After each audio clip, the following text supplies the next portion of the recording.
This is going to be awesome. I can't wait to do this. Tony Ferguson, thank you so much for giving us your time. There it is. Team Ilkukui. Thank you so much for giving us your time. I know, it's a fight week and it's a big fight. First time in Abu Dhabi and all the rest of that, so I appreciate you giving us this time.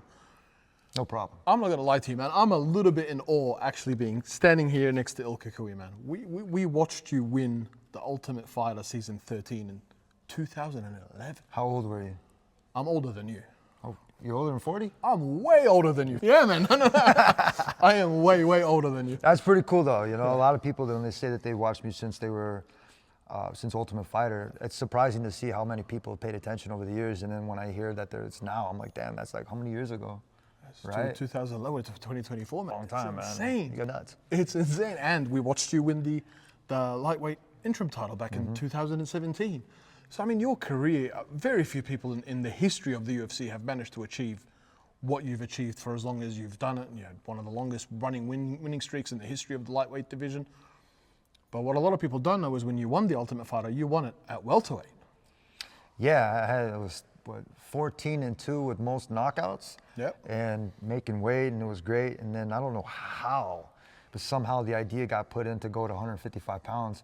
I'm not a naturally big guy, but what I would try to do is when I would get to 155 pounds, I would feel skinny. And I always want to be a bodybuilder. I always want to look like that, but my body's not that way. Like me. Like Tariq right here. But I'm going to tell you, like when you watch a lot of these movies, they say what floats more, muscle or it's different. Muscle's going to sink when you go in there, and the same thing in a fight game. If you're not flexible and you're not able to carry your body weight a whole bunch of times, I mean, I can lift my body weight, I don't know how many times, and I had to realize that I had to put the numbers behind it, and it made more sense for me instead of killing myself and trying to make 155 pounds where I'm losing all this energy and I'm being drained, is to wrestle my natural weight, which I won nationals in college at 165. Now, I'm trying to fight back in my high school weight, which doesn't make any fucking sense. So a lot of you guys that are cutting weight to try to make, lighter weight, it's not gonna go easier or harder, because if you're competing at a certain weight where you're killing yourself, you could be killing yourself making weight at your natural weight and then being stronger at that one. So I'm back at 170 pounds. I'm about maybe less than 10 pounds over right now. I feel strong as shit. I mean, I'm ready for this one, dude. So the weight cut's going to be a breeze. You're back at what is really your natural weight.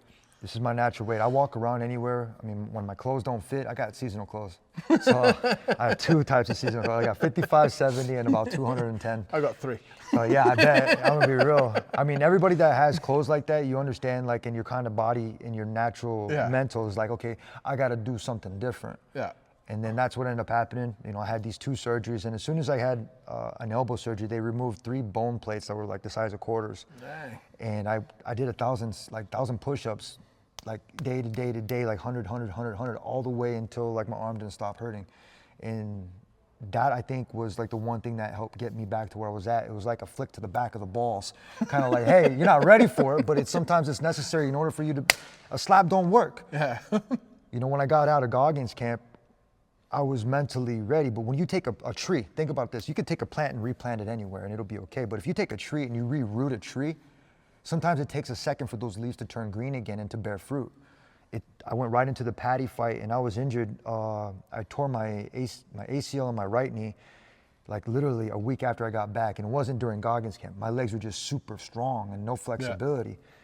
Yeah. After surgery, I started stretching every single day, going from coaching my son's baseball team to now to football, all the way into where I'm at right now, and then making sure that I've got everything right. I feel phenomenal. Those were your sports in school as well, right? You did play football and you did play baseball, didn't you?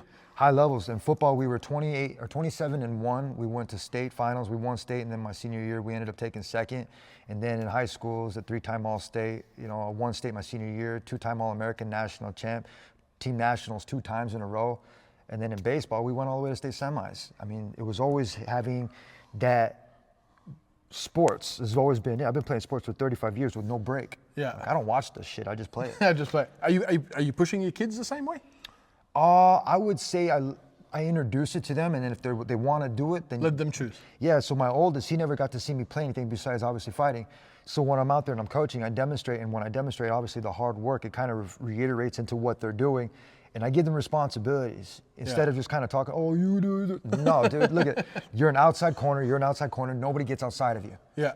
And I give them responsibilities, and all my guys, the Monarchs in Santa Ana, they understand the responsibilities, and these coaches come up and they say, how do you get your guys to stay on the outside? He's like, you guys are unbeatable on the outside.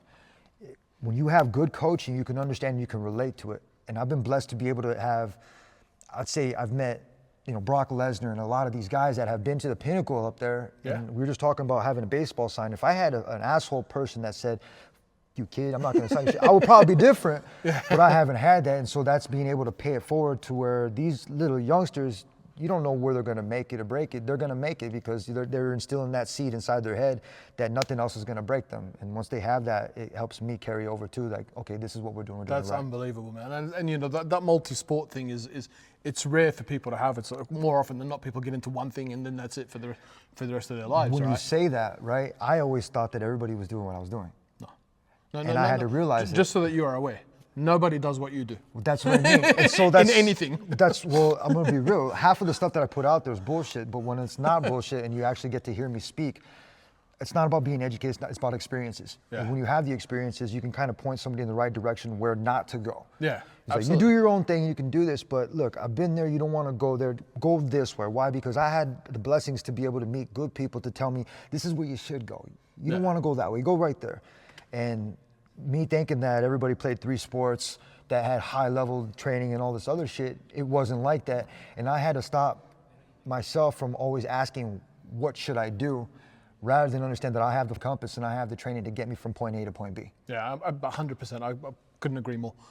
Let me holler at you now. We talked about where you come from and where you've been, and Tony Ferguson is an absolute freaking legend in the sport.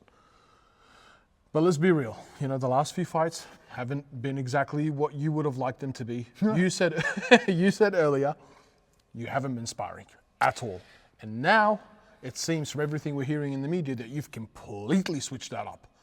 What's happening?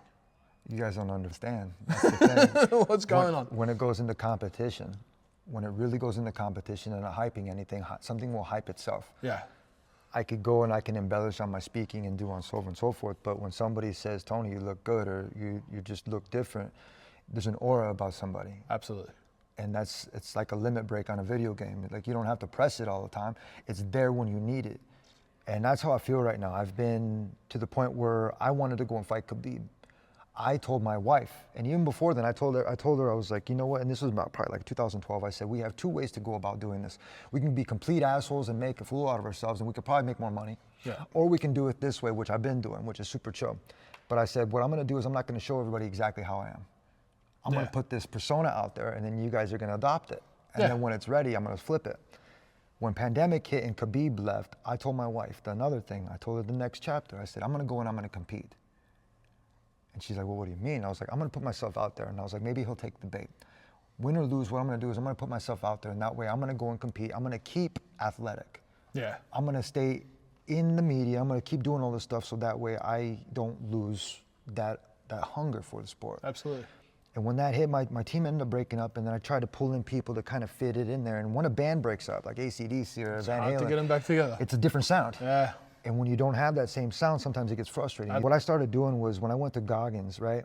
And I didn't know about the boats. I didn't know about the logs. Who's gonna carry the boats? I didn't know anything about that. But I was cool enough to be able to go with this camp. And it was like kind of like with me when I didn't know my father growing up.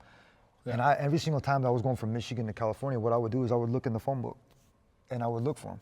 And I would make these phone calls, and sometimes I would get like somebody to kind of like pick up a little bit, and I would kind of have that, oh, wait, maybe this is it. There's a lot of Padillas in the phone book. That's not even the last name, so that's what I'm saying. It's Ferguson Padilla, isn't it? No, you guys don't have no clue, so that's what I'm saying.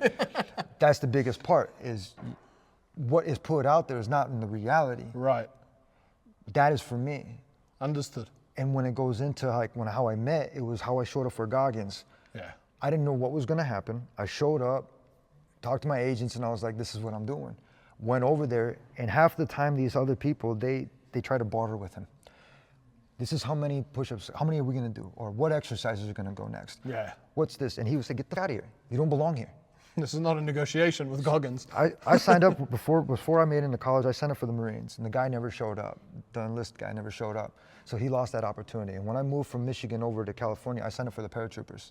And it didn't end up working out because I ended up signing up for Cal State Bakersfield too to go and wrestle for them. Right. And nobody knows this. Nothing happened because I ended up meeting a guy that gave me a card that said 7-day free pass for jiu-jitsu. And that was it. That was it. I had no equipment on me, and I showed up, and that was before the 10th Planet this days. is all before. This is one in 2008. Yeah. And this is all before everything. Before I even knew I was going to do this. Long story short, a guy heard me hitting the speed bag, and the next day he's like, "Where's your equipment, son?" And I was like, "I don't have anything." I was borrowing the bucket, you know, the stuff that was in there. He's like, "Where's your gloves?" And I felt embarrassed, and I was going to walk out. He presents to me a brand new pair of gloves. Here you go. And that ended up kicking everything into gear. I had one amateur fight. The guy was like 20 pounds heavier than me. I broke the guy's face literally in a couple spots. I had him up in like 20 seconds. I went home and I asked my parents, I have an opportunity to turn pro. And they said, well, if you do anything like you used to do, don't half-ass it. Which you, obviously with wrestling, with football, with baseball, you didn't, so. So when we did this, it was funny because they brought in in order for me to get my pro license off of one amateur fight, they brought in this 260-pound dude. Meanwhile, in college, I'm wrestling anybody from 112 all the way up to 265. Oh my God. And that's every weight class. I was captain, so I had to do that. I ankle picked, I was like, you sure? I was like, this dude's bigger than me. He had tattoos all over his face, the teardrops and everything. I'm like yoked out. I said, okay, so fight or flight hit me. I ankle picked him literally in 1 second, put knee on belly, and I was like, are you sure you don't want to go big gloves? And that was a different kind of mean streak. And I haven't had that mean streak in a long time because I've been trying to press it down. Yeah. Because not a lot of people see me in that way. I don't like to pull that person out. But it took a long time for me to be able to harness that and to put it back into where it needs to be, and that's where I'm at today. Unbelievable. So you brought up the wrestling, and I'll let you go on this one. You brought up the jiu-jitsu. We all know what Michael Chiesa likes to do. It's unlikely that Michael Chiesa is going to want to stand and bang. When I first saw the fight being announced, I'm like, this is ADDC, this is ADXC, we are in for a jiu-jitsu treat. Then I hear Tony Ferguson is out there doing 120 rounds of freaking sparring. I'm like, all right, so maybe it's not what I'm expecting it to be. What do you think is, I mean, I don't want to ask you, how does the fight go? Because that's boring. This is mixed martial arts. I'm not here for ADCC. Yeah. I'm here to go in there, I'm going to outwork you, I'm going to punch you, you're going to shoot in, I'm going to choke you out. With Patty, I shouldn't have let him up. I had too many people telling me the wrong shit when I know damn well exactly that I have the compass to get to where I need to go.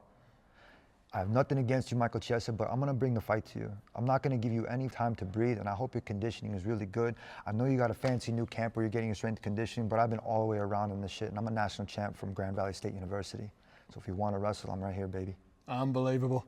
Thank you so much, Tony. Real pleasure meeting you, my friend.